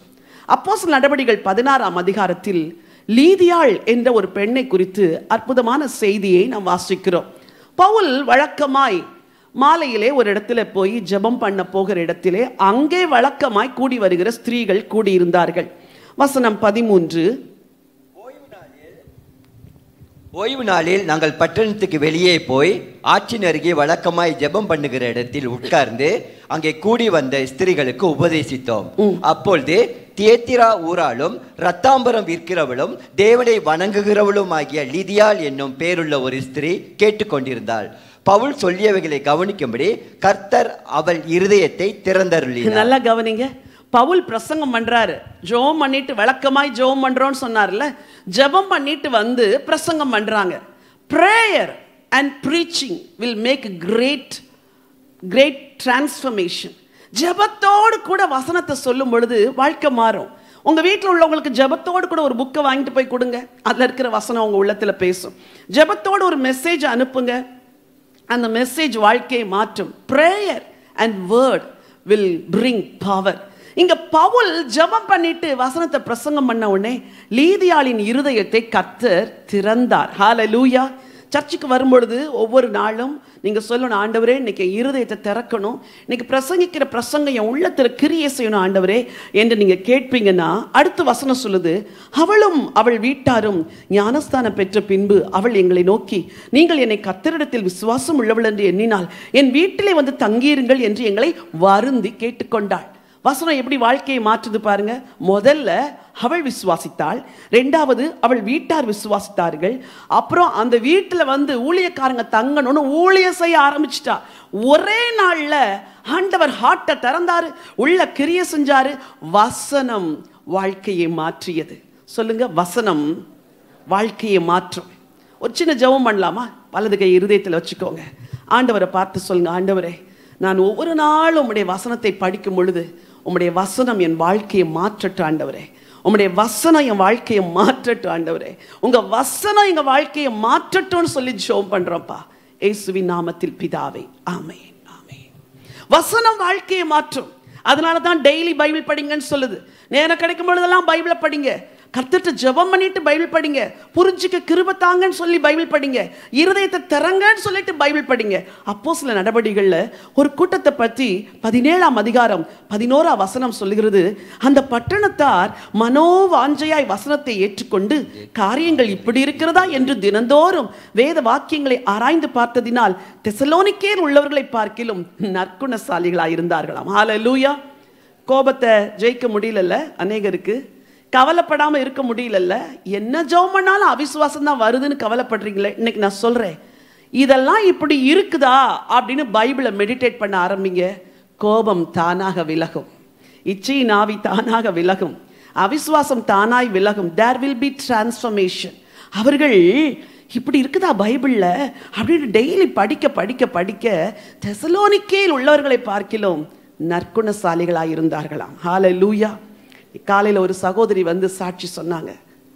நேற்று அவங்க ஹஸ்பண்ட் அண்ட் ஒய்ஃப் 2 பேரும் வந்து சாட்சி சொன்னாங்க. சகோதரன் சொல்லுவாரா, எவ்வளோ காரியங்கள் என் ஒய்ஃபுக்கு நான் ஆலோசனையாக சொல்லுவேம்மா, அவள் வாழ்க்கையில் மாற்றத்தை பார்க்க முடியல, ஆனால் உங்களுடைய செய்திகளை அந்த வசனத்தை அவள் கேட்க ஆரம்பிச்சு அவள் வாழ்க்கையில் பெரிய மாற்றம் வந்துருச்சு, ரொம்ப தேங்க்ஸ் அப்படின்னு தேங்க் பண்ணிட்டு போனாங்க. மாற்றத்தை கொடுக்கிறவர் நான் அல்ல, நான் பிரசங்கிக்கிற தேவனுடைய வார்த்தை மாற்றத்தை கொண்டு வருகிறது. ஹல்லேலூயா. ஆண்டவருடைய வசனத்தை நீங்க படிக்க படிக்க, இரவும் பகலும் தியானிக்க தியானிக்க வாழ்க்கையிலே மாற்றம் வரும். சரி, இந்த பைபிள், இந்த வேத வசனம் இன்னும் வேறு என்ன செய்துன்னா, நம்மை சுற்றி இருக்கிற உலகம் நம்மை அழுத்துது, நம்மளை பாரப்படுத்துது. ஒவ்வொரு நாளும் பிரச்சனைகள் மனதுக்குள்ள கவலைகளையும் கஷ்டங்களையும் கொண்டு வருகிறது. சங்கீதக்காரன் எழுதுவார், உம்முடைய வேதம் என் மனமகிழ்ச்சியாய் இராதிருந்தால் என் துக்கத்திலே நான் என்ன செய்வேன், அழிந்து போயிருப்பேன். இன்னொரு சீக்ரெட்டை நான் உங்களுக்கு சொல்லித்தாரேன். இந்த வேதம் உங்க மனசை மகிழ்ச்சியாக்கும். எப்படின்னு கேளுங்க. உட்கார்ந்து ஒரு அதிகாரத்தை வாசிக்கிறீங்க, வாசித்து கொண்டிருக்கும் போது திடீர்னு ஒரு அதிகாரத்தில் ஒரு வசனத்துல கண்ணு அப்படியே நிலைக்குற்றி நிற்கும். ஐயோ, நான் இப்படி ஒரு காரியத்துக்காக தானே ஆண்டவர்கிட்ட ஜெபம் பண்ணிட்டு இருந்தேன், ஆண்டவரே இது எவ்வளோ ஒரு அற்புதமான வசனம், ஆண்டவரே எவ்வளோ அற்புதமான வசனம். இந்த மலேசியாவிற்கு நான் வருவதற்கு முன்பதாக எனக்கு ஒரு சிறிய பலவீனம், இந்த அடிக்கடி பிரசங்கம் பண்ணி த்ரோட்டெல்லாம் கொஞ்சம் ட்ரையாக இருந்துச்சு. இப்போ நான் கேட்டேன், எப்படி ஆண்டவரே 3 நாள் நான் பிரசங்கம் பண்ண போகிறேன், நீங்கள் தயவுசெய்து எனக்கு நீங்கள் சொல்லுங்கள் அப்படின்னு நான் உபவாசித்து ஜெபிக்கும் பொழுது ஆண்டவர் சொன்னார், உன் வாயோடை கூட நான் இருப்பேன் என்று சொன்னார். ஹல்லேலூயா. உண்மையாக சொல்கிறேன், அந்த எரேமியா தீர்க்கதரிசன புத்தகத்தில் அந்த வசனத்தை படித்த உடனே என் வாயோடு இருப்பேன்னு சொல்லிட்டீங்களப்பா, இனிமே எதுக்கு நான் கவலைப்படணும், அப்படி அந்த ஃபியர் என்னை விட்டு போயிடுச்சு. Okay, his presence will be with me. அவர் என் கூட இருந்து இந்த பலவீனத்துக்கு மத்தியில் என்னை என்ன செய்வார், பிரசங்கம் பண்ண பலப்படுத்துவார். இந்த ஃபெய்த் எப்படி வந்துச்சுன்னா, அந்த வேர்டை படித்த உடனே உள்ளுக்குள்ள இருந்த அந்த சந்தேகம் அவிசுவாசம் தானா விலகிடுச்சு. நிறைவானது வரும்போது குறைவானது ஒளிந்து போகும். இன்னைக்கு சொல்றேன், கவலையோடு இருக்கிறீங்களா, கண்ணீரோடு இருக்கிறீங்களா, பிரச்சனையோடு இருக்கிறீங்களா, போராட்டத்தோடு இருக்கிறீங்களா, உங்க மனதை மகிழ்ச்சி ஆக்குறது எது தெரியுமா? இந்த ஜீவனுள்ள வார்த்தை. ஆகவேதான் உட்கார்ந்து மனசு திருப்தியாகிற வரைக்கும் பைபிள் படிக்கணும். எப்போ வரைக்கும்? ஏதோ படித்தோம் கடமைக்கு ஒரு அதிகாரம், நோ நோ நோ நோ. மனசு திருப்தியாகணும். நினத்தையும் கொழுப்பையும் உண்டது போல என் ஆத்துமா திருப்தியாகும் என்று சங்கீதக்காரன் சொல்லுகிறாரே, அந்த அளவுக்கு சாட்டிஸ்ஃபைடா ஆன பிறகுதான் நீங்க எழும்புனீங்கன்னா அந்த நாளெல்லாம் சந்தோஷமா இருக்கும், அந்த நாளெல்லாம் மகிழ்ச்சியா இருக்கும். இந்த உலகத்தில் உள்ள மக்களுக்கு இந்த பாக்கியெல்லாம் இல்லை. ஒரே ஒரு பாடலின் ஒரு சரணத்தை பாட விரும்புகிறேன். ஹல்லேலூயா. சொல்லுங்க. வசனம் இருதயத்தை மாற்றுகிறது, ரட்சிக்கிறது. வசனம் இருதயத்தை மகிழ்ச்சியாக்குகிறது. நிச்சயமா உங்க வாழ்க்கை மகிழ்ச்சியாகும். உந்தன் வேதம் எனது உணவு, நன்றி கீதம் இரவின் கனவு. உந்தன் வேதம் எனது உணவு, நன்றி கீதம் இரவின் கனவு. உந்தன் பாதம் போதும் எனக்கு, அது தானே அணையா விளக்கு. உந்தன் பாதம் போதும் எனக்கு, அதுதானே அணையா விளக்கு. மகிமை மாட்சிமை மாவேந்தன் உமக்கே, துதியும் கனமும் தூயோனே உமக்கு. துதியும் கனமும் தூயோனே உமக்கு. உம்மை நாடி தேடும் மனிதர் உம்மில் மகிழ்ந்து களி கூறட்டும். உம்மை நாடி தேடும் மனிதர் உம்மில் மகிழ்ந்து களி கூறட்டும். ஹல்லேலூயா, ஹல்லேலூயா. இந்த உலகத்துல சந்தோஷம் இல்லை, ஆனா அவருடைய வார்த்தை நமக்கு சந்தோஷத்தை கொடுக்குது.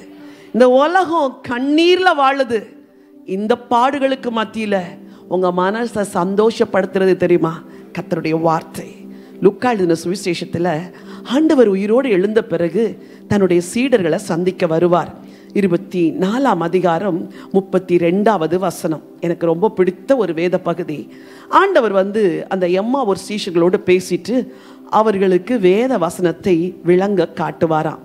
லூக்கா 24. அப்பொழுது அவர்கள் ஒருவரை ஒருவர் நோக்கி, வழியிலே அவர் நம்முடனே பேசி வேத வாக்கியங்களை நமக்கு விளக்கம் காட்டின பொழுது நம்முடைய இருதயம் நமக்குள்ளே கொழுந்து விட்டு எரியவில்லையா என்று என்ன சொன்னாங்க?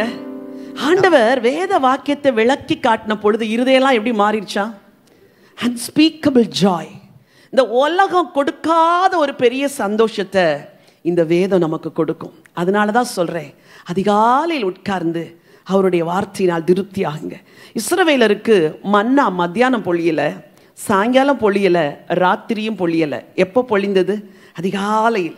அவங்க விழித்து எழுந்த உடனே வெளியே வந்து பார்த்தால் பாளையத்தை சுற்றிலும் மன்னா விழுந்து கிடக்குமா. எவ்ரிடே ஆண்டவர் உங்களை இப்படித்தான் சந்திக்க விரும்புகிறார். எவ்ரிடே அந்த ஜீவ மன்னாவை உங்களை சுற்றிலும் பொழிய வைத்து, என் பிள்ளைகளை எடுத்து புசியுங்கள், என் பிள்ளைகளை எடுத்து அனுபவியுங்கள், சந்தோஷமாய் வாழுங்கள் என்று சொல்லி ஆண்டவர் வசனத்தை நம்மளை சந்தோஷப்படுத்தும்படி கொடுக்கிறார். ஹல்லேலூயா. மூன்றாவது, இந்த வசனம் என்ன செய்யும் என்றால் உங்களை குறித்து பேசும். யாரை குறித்து பேசும்? ஏதோ ஒன்று தாவீது காலத்தில் நடந்தது, சாலமோன் காலத்தில் நடந்தது, மோசேயின் காலத்தில் நடந்தது அப்படிலாம் இல்லை. It speaks to your heart. It reveals God's plans to you. ஆண்டவர் யாத்திராகமத்தில் மோசேயை பார்த்து ஒரு வசனம் சொன்னார். பூமி எங்கும் எந்த ஜாதிகளிடத்திலும் செய்யப்படாத அதிசயங்களை உன் ஜனங்கள் எல்லாருக்கும் முன்பாக செய்வேன். நான் உன்னோடு கூட இருந்து செய்யும் காரியம் பயங்கரமா இருக்கும் என்று யாத்திராகமம் 34:10 சொல்லுது. அது அன்றைக்கு சொன்ன வார்த்தை. ஆனா நீங்க பைபிள் படிக்கும் பொழுது காட் அப்படியே அந்த வேர்டை உங்களுக்கு ரிலேட் பண்ணிடுவார். ஏய் மகனை கவனி, இது நான் உனக்கு சொல்ற வார்த்தை. என் மகளை நீ கவனி, நான் உன் கூட இருப்பேன், உன்னோடு கூட இருந்து நான் பெரிய காரியம் செய்வேன்னு பர்சனலாக உங்களோடு கூட பேசுவார். 2 வசனங்களை நான் வாசிக்க விரும்புகிறேன். அப்போஸ்தலர் நடபடிகள் எபிரேயருக்கு எழுதின நிருபம் 10ஆம் அதிகாரம் 7வது வசனம். எல்லாரும் பைபிளை திருப்பி அந்த வசனத்தை படிக்கும்படி கேட்கிறேன். எபிரேயர் 10:7.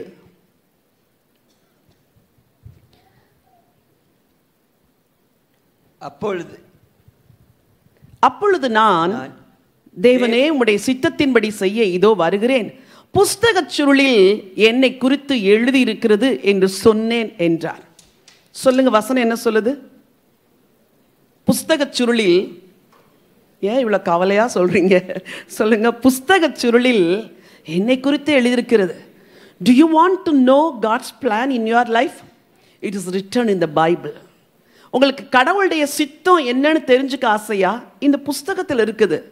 ஆண்டவருடைய சித்தம் என் வாழ்க்கையில் என்னன்னு தெரிஞ்சுக்க ஆசையா? இந்த புக்ல இருக்குது.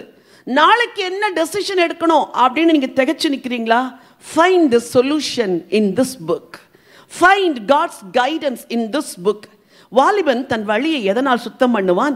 உமது வசனத்தின்படி தன்னை காத்துக்கொள்கிறதுனால தானே.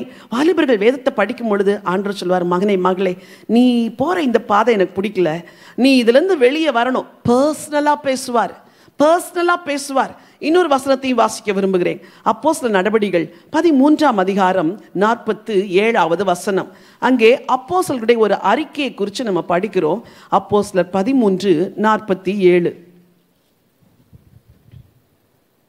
நீர் பூமியின் கடைசி பரியந்தமும் ரட்சிப்பாய் இருக்கும்படி உம்மை ஜாதிகளுக்கு ஒளியாக வைத்தேன் என்கிற வேத வாக்கியத்தின்படி கர்த்தர் எங்களுக்கு கட்டளையிட்டிருக்கிறபடியினால் இப்படி செய்கிறோம் என்று. பாருங்க, இங்க அப்போஸ்தலர்கள் சொன்ன வார்த்தை பழைய ஏற்பாட்டுல ஒரு வசனத்தை எடுத்துட்டு, நீர் பூமியின் கடைசி பரியந்தமும் ரட்சிப்பா இருக்கும்படி உம்மை ஜாதிகளுக்கு ஒளியாக வைத்தேன் என்கிற வேத வாக்கியத்தின்படி கர்த்தர் எங்களுக்கு கட்டளையிட்டிருக்கிறபடினால் இப்படி செய்கிறோம். அதாவது அவங்களுக்கு அன்றைக்கு மேசியாவை குறித்து சொன்ன வார்த்தையை இவங்க வாசிக்கும் பொழுது ஆண்டவர் அவங்களுக்கே பேசி, ஒன்ன கூட பூமிக்கு முழுசுக்கும் நான் ரட்சிப்பா வச்சிருக்கிறேன், ஒளியா வச்சிருக்கிறேன், go and preach the gospel என்று அவங்கள்ட்ட ஆண்டவர் பேசினதுனால நாங்க பிரசங்கிக்க வந்தோம் என்று சொல்லுகிறார். இன்னைக்கு நான் சொல்றேன், do you know how will be your future?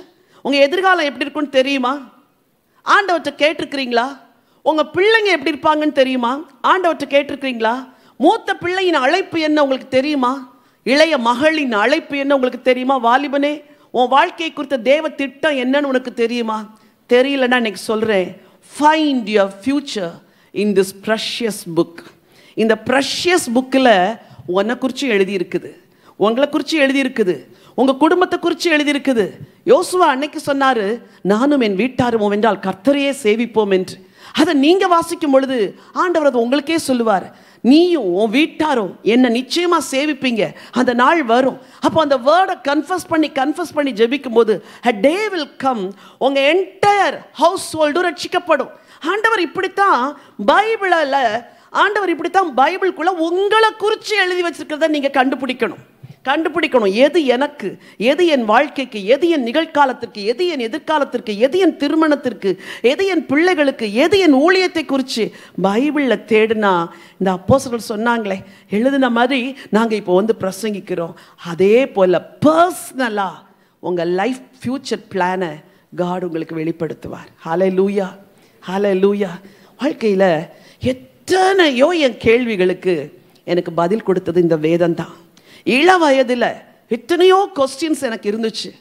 அந்த கொஸ்டின்ஸ்க்கெல்லாம் ஆன்சர் பண்ணது பைபிள் தான். சின்ன சின்ன பிரச்சனை வரும்போது உடனே முழங்கால் போட்டு ஜோமனி, ஏசப்பா என் கூட பேசுங்க ஏசப்பான்னு சொல்லுவேன்.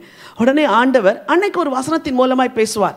அண்டர்லைன் பண்ணி, என் பைபிள் எல்லாம் அண்டர்லைனாக இருக்கும், கலர் ஸ்கெட்ச் வச்சு டேட்டு போட்டு, இந்த வார்த்தை இதுக்காக, இந்த சூழ்நிலைக்கு இப்போ சொன்னது. அதே போல் ஊழியத்தில் வர ஆரம்பித்த பிறகு கூட ஒவ்வொரு தேசத்திற்கும் போகும் பொழுது அந்த தேசத்தில் வைத்து ஆண்டவர் சொன்ன காரியம் அதெல்லாம் குறித்து வச்சு அடிக்கோடிட்டு டேட்டு போட்டு, இன்னைக்கு வரைக்கும் என் பைபிளில் என்னை குறித்து ஆண்டவர் என்ன சொல்லியிருக்கிறார், என் குடும்பத்தை குறித்து என்ன சொல்லியிருக்கிறார் என்று நான் வரிசைப்படுத்தி சொல்ல முடியும். இவ்வளோ ஒரு அற்புதமான புக்கு உலகத்தில் எங்கேயுமே கிடையாது. உலகத்தில் ஜோஷியை சொல்கிறவங்க நிறைய பேர் இருக்கிறாங்க, ராசி பார்க்குறவங்க நிறைய பேர் இருக்கிறாங்க, கையை நீட்டினா அவங்க 10 ஜோஷியை சொல்வாங்க, அதில் ஒன்று கூட நடக்காது, வாழ்க்கையெல்லாம் உடஞ்சி போனவங்க உங்களில் அநேகர் இருக்கிறீங்க. அவைகளெல்லாம் ஏதோ ஒன்று அசியூம் பண்ணி சொல்கிறாங்க. ஆனால் இந்த வேதம் உங்களை குறித்து சொல்கிறது நிச்சயமாய் நடக்கும். ஹல்லேலூயா, நிச்சயமாய் நடக்கும்.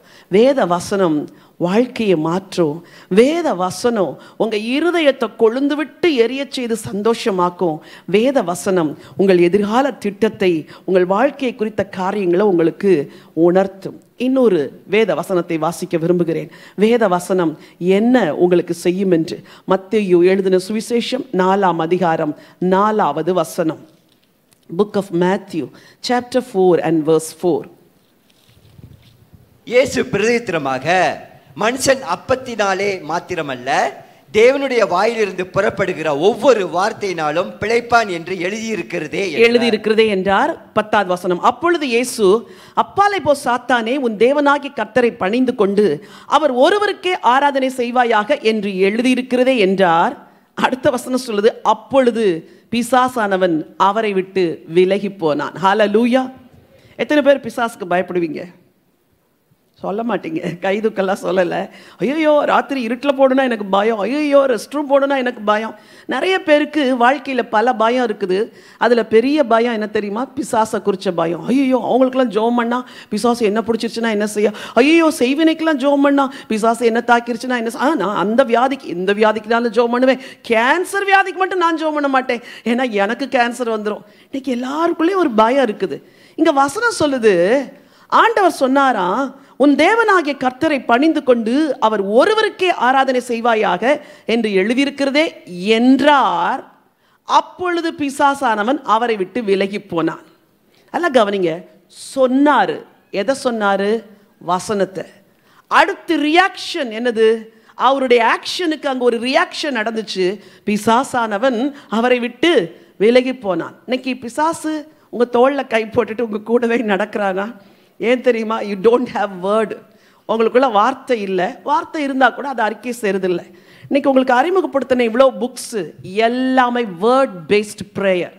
நீங்கள் அந்த வேர்டை அட்டர் பண்ணும்போது இந்த வசனத்தின்படி பிசாசு உங்கள் வாழ்க்கையை விட்டு விலகி போவான்.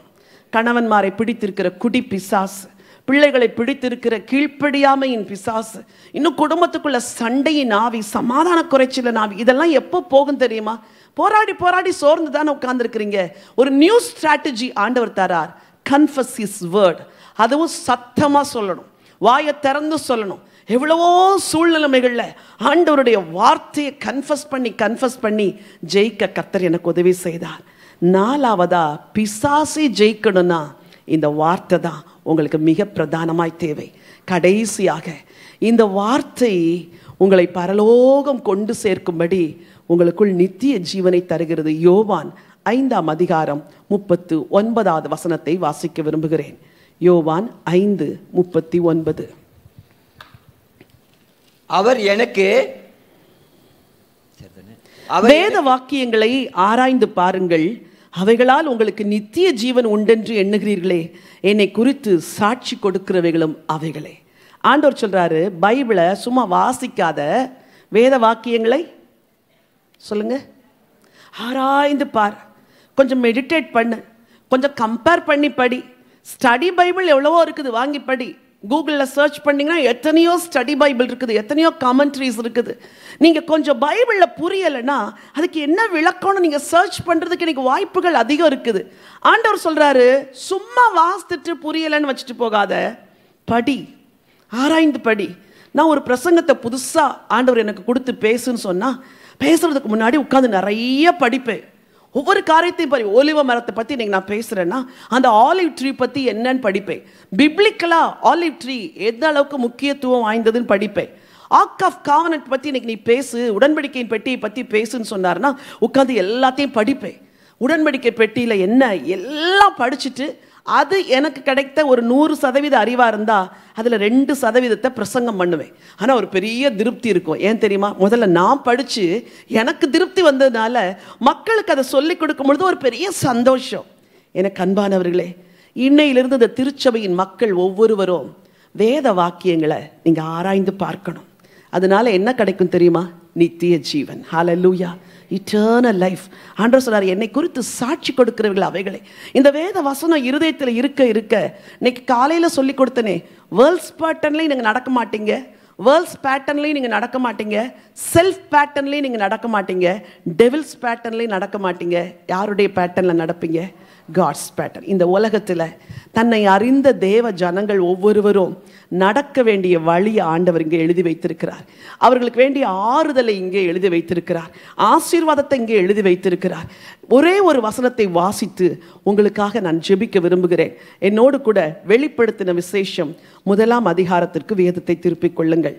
3வது வசனம். இந்த தீர்க்க தரிசன வசனங்களை வாசிக்கிறவனும் கேட்கிறவர்களும் இதில் எழுதியிருக்கிறவர்களை கை கொள்ளுகிறவர்களும் பாக்கியவான்கள், காலம் சமீபமாக இருக்கிறது. ஹல்லேலூயா. இந்த தீர்க்க தரிசன வசனம்னா ரெவலேஷன் மட்டும் கிடையாது, த ஹோல் பைபிளை யாரெல்லாம் பாக்கியவான்களா? வாசிக்கிறவர்கள் பாக்கியவான்கள். அப்போ டெய்லி வாசித்தா நீங்கள் டெய்லி பாக்கியவான்களாக மாறுப்பீங்க. கேட்கிறவர்கள் பாக்கியவான்கள். வந்து பிரசங்கத்தை கேட்கிறீங்க, நீங்கள் பாக்கியவான்கள். 3வது, இந்த வசனத்தை கை கொள்ளுகிறவர்கள் பாக்கியவான்கள். ஒரு வீக்லி ஒன்ஸ் ஆவது இந்த வசனத்தின்படி உங்களை சர்ச் பண்ணி உங்கள் லைஃப்பை ஆண்டவருக்கு ஒப்பு கொடுக்கணும். ஆண்டவரே, நான் இந்த வசனத்துக்கு கீழ்ப்படுகிறேன். யார் மேலேயாவது கசப்பு இருந்தால் முதலாவது பலிபீடத்தில் காணிக்கை வைக்கிறதுக்கு முன்னாடி போய் ஒப்புரவாகிவிட்டு வா அப்படின்னு பைபிளில் ஆண்டவர் பேசினார்னா உடனே அன்றைக்கி உட்காந்து யோசிக்கணும், யார் மேலே எனக்கு கசப்பு இருக்குது, யார்கிட்ட பேசாமல் இருக்கிறேன், யாரோட நான் சண்டை போட்டேன், ஆண்டவரே நான் அன்றைக்கி ஒப்புரவாகிறேன். சில வீடுகளில் கணவனோடைய 1 மாதம் பேசாத மனைவிகள்லாம் இருப்பாங்க, மனைவியோட 6 மாதம் பேசாத கணவன்மாரெலாம் இருப்பாங்க. அப்படிலாம் இருந்தால் முதல்ல போய் என்ன செஞ்சிடணும்?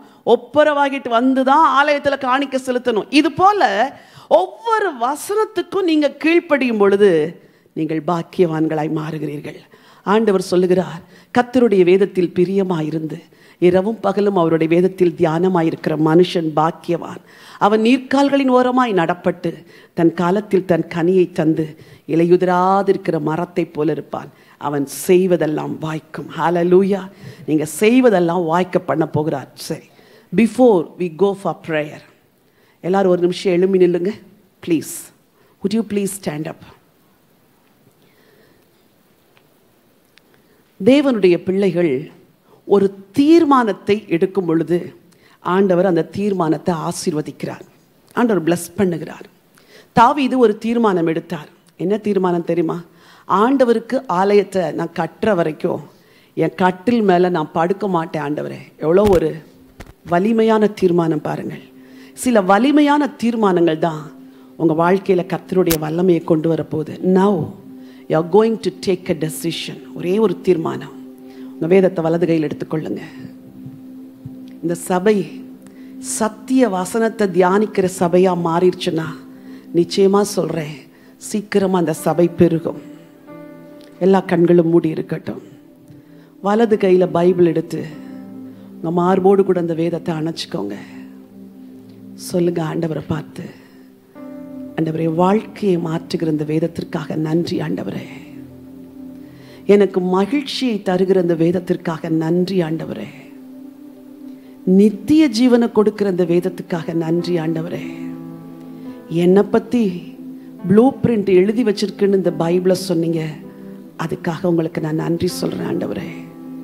அப்பா, இதை வாசிக்கிறவர்கள் பாக்கியவான்கள், இதை கேட்கிறவர்கள் பாக்கியவான்கள், கை கொள்ளுகிறவர்கள் பாக்கியவான்கள் சொன்னீங்க. என்னை பாக்கியவனா மாற்றுவதற்காய் நன்றி. பிசாசு ஜெயிக்கிற ஒரே ஆவிக்குரிய பட்டயம் இதுதான் சொன்னீங்கப்பா.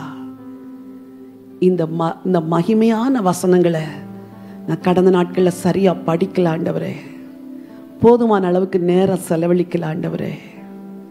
இன்றைக்கு நான் ஒரு தீர்மானம் எடுக்கிறேன். எவ்ரிடே மார்னிங் அண்ட் ஈவினிங் உட்கார்ந்து உங்கள் வசனத்தை தியானிப்பேன் ஆண்டவரே. Fix a time for meditation. உலகம் எங்கெல்லாமோ போய் மெடிடேஷன்ட்டு எதையெல்லாமோ தியானிக்கிறாங்க. நீங்கள் தியானிக்கிறதுக்கு அற்புதமான இந்த வேத வசனத்தை கர்த்தர் கையில் கொடுத்துருக்கிறார். Fix your time.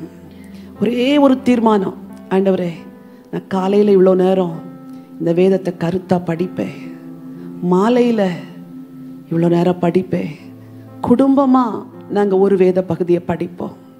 இந்த தீர்மானத்தை நீங்கள் எடுத்துட்டு போகணும்னு ஆண்டவர் விரும்புகிறார்.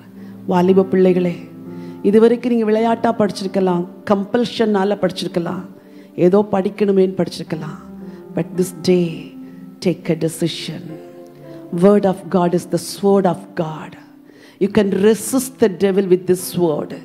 You can win this world with this sword. You can overcome the plans of devil with this sword. இதுவரைக்கும் இந்த வசனத்தை நீங்கள் கையில் எடுக்காததுனால தான் வாழ்க்கையில் தோல்வி. ஆண்டவரே, உம்முடைய பிள்ளைகள் உம்முடைய சன்னிதானத்தில் எடுத்த இந்த தீர்மானத்தை என் தேவன் அங்கீகரிக்க வேண்டும் என்று சொல்லி ஜெபிக்கிறேன். பெரோயா பட்டணத்தார் போல இந்த பட்டணத்தார் குணசாலிகளாய் மாறட்டும்.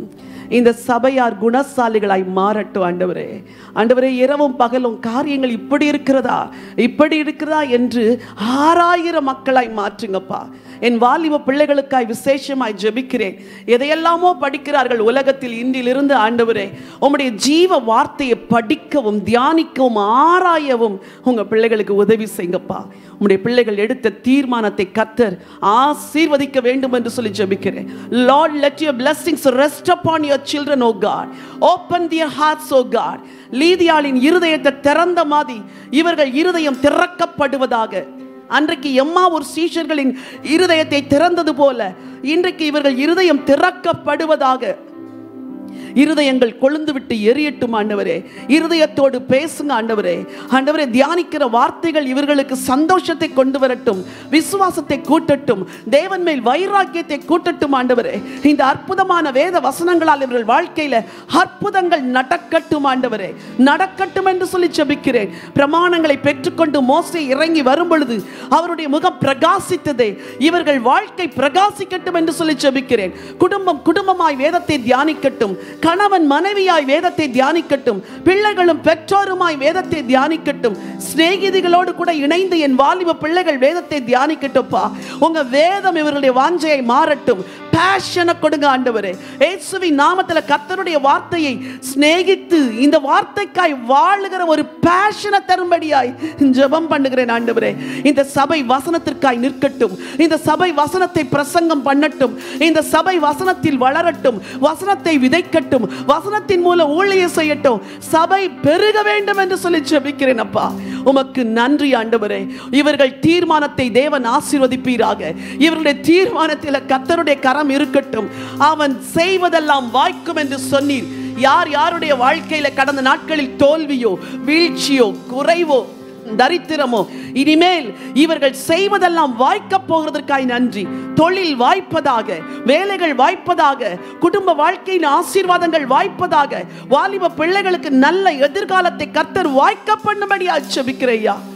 இன்றைக்கு இரவும் பகலும் பிரியமாயிருந்து தியானிக்க ஒப்பு கொடுத்த ஒவ்வொருடைய சிரசின் மேலும் உங்க ஆசீர்வாத நிறைவாய் தங்கட்டும் என்று சொல்லி ஜெபிக்கிறேன்.